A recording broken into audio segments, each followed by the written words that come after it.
Face everybody, back with another video. This is Fred Willard, master of comic cluelessness, dies at 86. And as you can see here in the picture is Fred Willard himself. He's a comedian. He loves to make people laugh. The actor was a great improvisation and brilliantly amusing on Fernwood Tonight. Everybody Loves Raymond, and in Christopher Guest mockumentaries.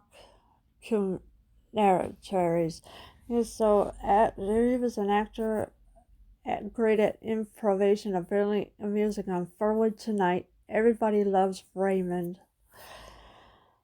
Fred Willard, the clever comic actor who played clueless characters to perfection on Fernwood Tonight. Everybody Loves Raymond, and is a member of a great ensemble in several Christopher Guest mockumentaries, has died. He was 86. So Fred Willard was 86 years old when he had passed away. He was a clever comic actor who played clueless characters to perfection on Fernwood Tonight and Everybody Loves Raymond. Willard's agent Michael Einstein confirmed his death. No detail were immediately available. So yeah, Willard's agent had confirmed his death, and there was no details were immediately available.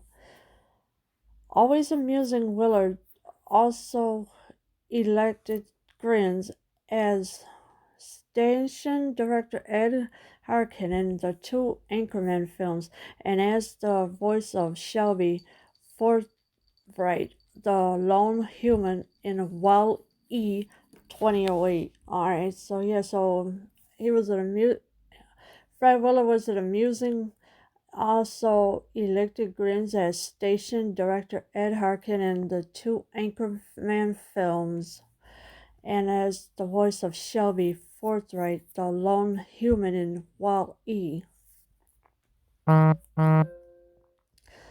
Willard received Emmy nominations in 3 consecutive years for portraying Hank McDougall, the conservative father-in-law of Brad Garrett's Robert on Everybody Loves Raymond, and more recently he nabbed another one for playing Frank Dunphy, father of Ty Burrowsville on Modern Family. So Willard had received Emmy nominations in 3 consecutive years for portraying Hank McDougall, the conservative father-in-law, and Brad Garrett's Robert on Everybody Loves Raymond, and another one that he had picked up as well. Willard was one of those actors who made you smile at first sight, and even his character's name sounded funny. Mr. Stifleby from Wizard of Waverly Place, presidential center feeble man, Buck Henry's First Family, Basil St. Mosley, the wedding planner, Mayor Debs, Roxanne, Vincent Van Doff, Americathon, Vice Principal Mallard, Family Matters, and Sigvard Thornstein, Easy to Assemble. Yeah, so he had a multiple characters that he played in all of these shows that he has done. Like Michael McKean, Harry Shearer, Catherine O'Hara, and Eugene Levy, Willard collaborated often with writer-director guests on his comedies, which relied heavily on improvisation. His mind seemed to go a mile a minute. So yeah, his mind was going a mile a minute because that's how he was. And like Michael McKean, Harry Shearer, Catherine O'Hara, and Eugene Levy, Willard collaborated often with writer-director guests on his comedies as well. How lucky that we all got to enjoy Fred Willard's gifts, actress Jamie Lee Curtis' guest wife wrote on Twitter. Yes, so that's what she wrote on Twitter, that she said, how lucky that we all got to enjoy Fred Willard's gift. He played an Air Force colonel in This Is Final Tap. Then was travel agent amateur actor Ron Alverson in Waiting for Golfman. Dune Dunder-headed announcer Buck Lawlin invests in show. Mike LaFontaine, blonde-haired manager of the new Mean Street Singers in A Mighty Wind. And Smarry news magazine host Chuck Porter supposedly modeled on Billy Bush in For Your Consideration. And so he played an Air Force colonel in This Is Final Tap. I don't remember if I've seen that movie or not. Then was travel agent amateur actor Ron Alverson in Waiting for Guffman. Dunderheaded announcer Buck Lawlin invests in show, and then of course, there's other ones as well. Willard also appeared on the guest TV shows Family Tree at HBO's and Mascots at Netflix. So that's where he appeared at on TV shows Family Tree at HBO and Mascots at Netflix. Years earlier, he worked with a bunch of puppets playing a bartender, again as the only human, on the Sid and Marty Krofft syndicated series DC Follies. So he was playing a bartender again as the only human on the Sid and Marty Krofft syndicated TV series DC Follies, and of course he worked with a bunch of puppets as well. In 1977, the good-natured Willard had a career breakthrough when he was cast on the late-night syndicated comedy Fernwood Tonight, playing dim-witted talk show co-host and sidekick Jerry Hubbard, opposite Martin Mull as Barth Gimbel, late of Miami Beach. So that's what he did in 1977. He played that part. He was the good-natured Willard.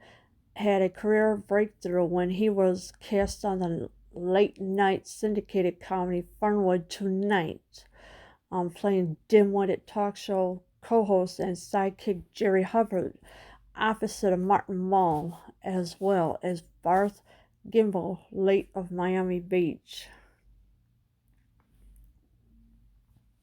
The Five Nights a Week series, a spin-off of Summer Replacement series from Mary Hartman. Mary Hartman was produced by Norman Lear and Alan Thicke.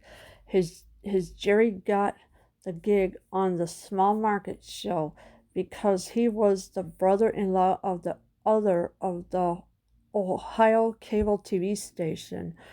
The music was provided by the band Happy Kind and his Mirth Makers, fronted by the duo Frank Duval. Alright, so the Five Nights a Week series, it was a spin-off from Mary Hartman, and it was produced by Norman Lear and Alan Thicke. His Jerry got the gig on the Small Market show because he was the brother-in-law of the owner of the Ohio cable TV station as well. The music was provided by the band Happy Kind and his Mirth Makers as well.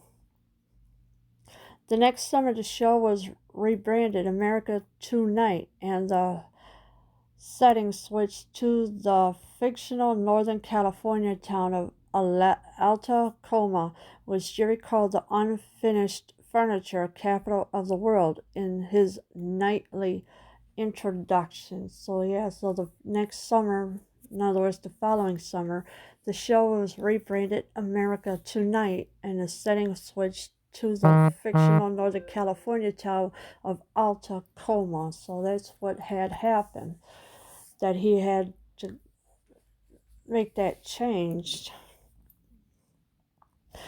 which Jerry called the unfurnished furniture capital of the world in his nightly introduction. Willard said he had been up for a part of in a series that was a priority of Star Wars and Star Trek and wanted that job. However, he went in and we did a few run-throughs and I found Martin to be so funny and I had so much fun that after a few days I said, I'm kind of enjoying this, he said in Robert Pegg's 2002 book, Comical Co-Stars of Television, From Ed Norton to Kramer. So Willard did say he had been up for a part in a series that was a priority of Star Wars and Star Trek and wanted that job. However, he went in and we did a few run-throughs and I found Martin to be so funny. So that's what Fred Willard did. He found Martin to be funny. And he also says, I'm kind of enjoying this, he said in Robert Pegg's 2002 book, Comical Co-Stars of Television, From Ed Norton to Kramer. Carol Burnett, Tom Waits, Burt Lancaster, and other stars would come on America Tonight as they were passing through Tacoma while on vacation. Yeah, so you had Carol Burnett, Tom Waits, and Burt Lancaster. They were just passing through, and of course, other stars would come on America Tonight. And they were passing through, obviously, so that's all they was doing was passing through to be on the show. Willard teamed again with Mull in the 1988 film Portrait of a White Marriage and on the TV mockumentaries The History of White People in America and Lots of Luck, and they played a gay couple on Roseanne. In 1985, they had one of television's first gay weddings. So Willard teamed up again with Martin Mull in the 1988 film Portrait of a White Marriage and on the TV mockumentaries The History of White People in America and Lots of Luck. And of course, Roseanne, they played a gay couple. They just pretended they were gay. They were not really gay, so don't get it all twisted and say, oh, well, Martin Mull is gay, Fred Willard's gay. No, they just played a gay couple. So don't take it out of context and thinking something else. It was in 1985 they had one of television's first gay weddings, so that's all it was. An only child, Frederick Charles Willard was born in Cleveland. His father died when he was about 12, and that was quite tough, he says. So when Fred Willard was about 12 years old, his father passed away. He was born in Cleveland, Ohio. His father did pass away when he was about 12, and that was quite tough, he said. And it is tough when you lose a parent. That it's not easy getting over it, but you do what you can.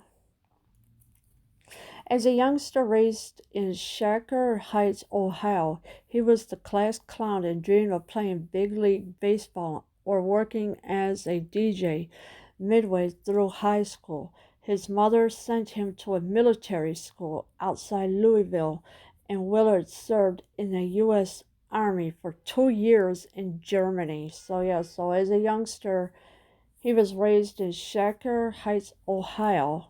And of course, when he was also a class clown in school, obviously, and dreamed of playing big league baseball or working as a DJ midway. So these were the things he wanted to do through high school. His mother sent him to military school outside Louisville, and Willard served in the U.S. Army for 2 years in Germany. So his mother had decided to send him away to military school. After he moved to New York, studied acting at the Showcase Theater. In reality, it was an apartment in Midtown, and formed a sketch comedy act with a fellow student, Vic Greco. They played clubs around the U.S. and made it to the Ed Sullivan Show in 1963 and the Steve Allen Show. Yes, so after he got out of there, he moved to New York, studied acting at the Showcase Theater, because that's where you get to study all the acting at. And of course, he formed a sketch comedy act with a fellow student, Vic Greco. They played clubs around the U.S., so it was all over the place, and made it to the Ed Sullivan Show in 1963 and the Steve Allen Show. After splitting with Greco in the late 1960s, they were offered a job as regulars on the Carol Burnett Show, but Greco didn't want to do it. Willard joined Second City in Chicago, working for a year alongside the likes of David Steinberg and Robert Klein as he honed his improvisational skills. Yeah, so after splitting with Greco, they were offered a job as regulars on a Carol Burnett Show, but Greco said, no, I don't want to do it, so he didn't want to, so he left. Willard joined Second City in Chicago, working for a year alongside the likes of David Steinberg and Robert Klein. So I guess Fred Willard decided to go his own way as well.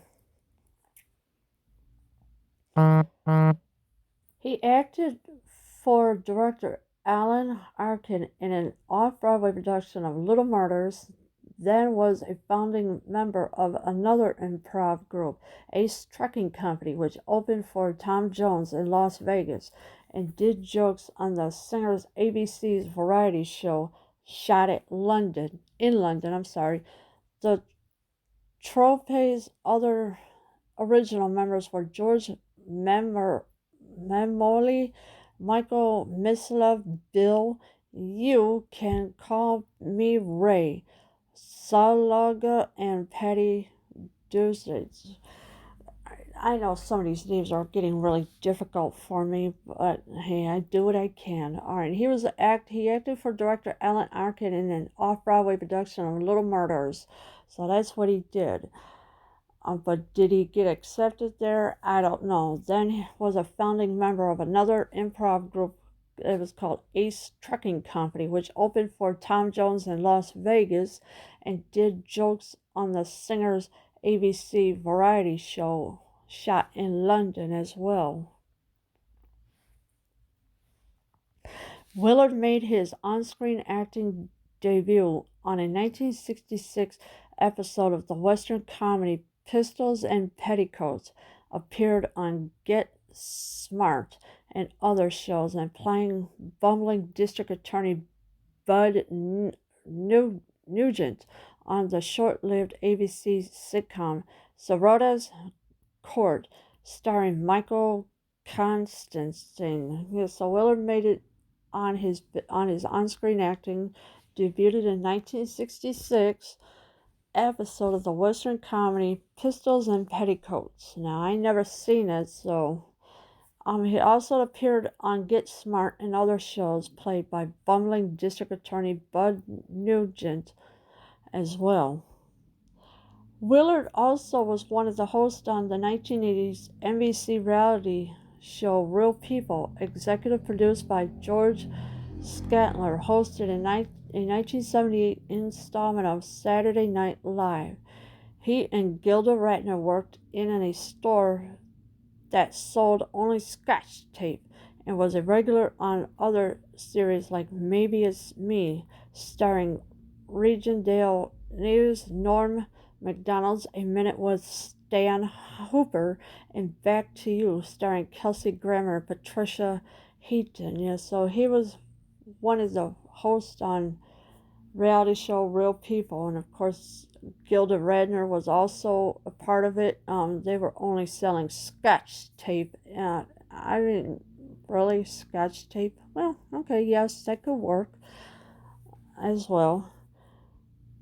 His film resume also included Teenage Mother, Jenny, Silver Streak, Fun with Dick and Jane, How to Beat the High Cost of Living, Pyramid Midnight, Austin Powers, The Spy Who Shagged Me, Harold and Kumar Go to White Castle, Monster House, Epic Movie, Max Rose, and 50 Shades of Black. Boy, this is a lot of resume he had.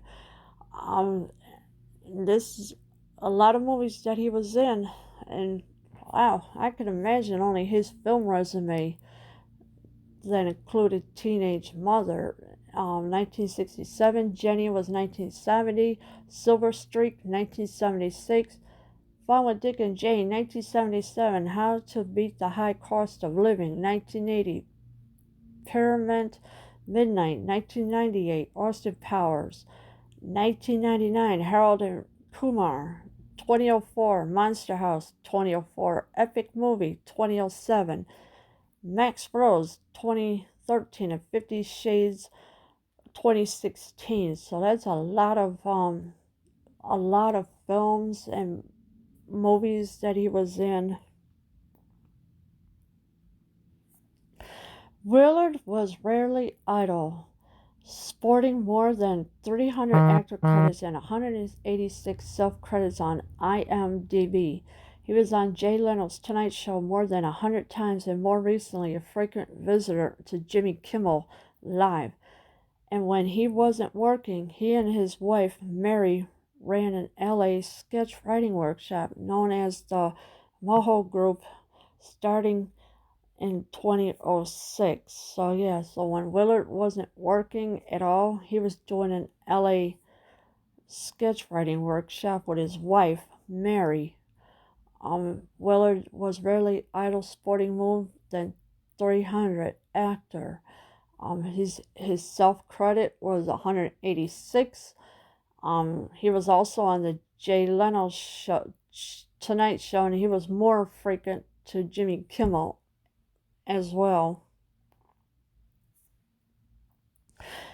That's always been my favorite thing, sketches, he told LA Weekly in 2016, because if the audience doesn't like something, it's over in 4 or 5 minutes, and you go on to something new.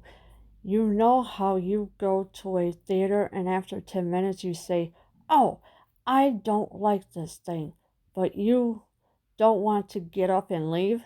At a sketch show, it's always something new every few minutes. Yeah, so that's how it was with him. He says that's always been my favorite thing. And of course, the question is, oh, I didn't like this thing, but don't want to get up and leave. So if you're at a theater, if you don't like something, then yeah, you will get up and leave. His wife, whom he married in 1968, died in July of 2018. So his wife, Mary, had passed away in 2018. Now, I don't know from what, so it is a really hard thing to imagine that he was without his wife during that time. And it's sad that his wife had passed away. In 2012, Willard was arrested for allegedly masturbating inside the Tiki Theater Exposium, an adult movie house on Santa Monica Boulevard in Los Angeles. Willard insisted he did nothing wrong and no charges were filed. But before things were resolved, PBS had fired him from the show Market Warriors. So Willard was arrested allegedly for masturbating inside the Tiki Theater, an adult movie house on Santa Monica Boulevard in Los Angeles. And this was in 2012. There were no charges filed against him, but before things were resolved, PBS had fired him from the show Market Warriors. A week after the incident, Willard joked about it as a guest on Late Night with Jimmy Fallon. Let me say this. It's the last time I'm going to listen to my wife when she says, why don't you go out and see a movie, he said. So yeah, a week after, he joked about it. He was on the Late Night with Jimmy Fallon. He also said, "Let me say this. It's the last time I'm going to listen to my wife when she says, 'Why don't you go out and see a movie?'" And, well, yeah, she told him to go out and see a movie, so that's what he did.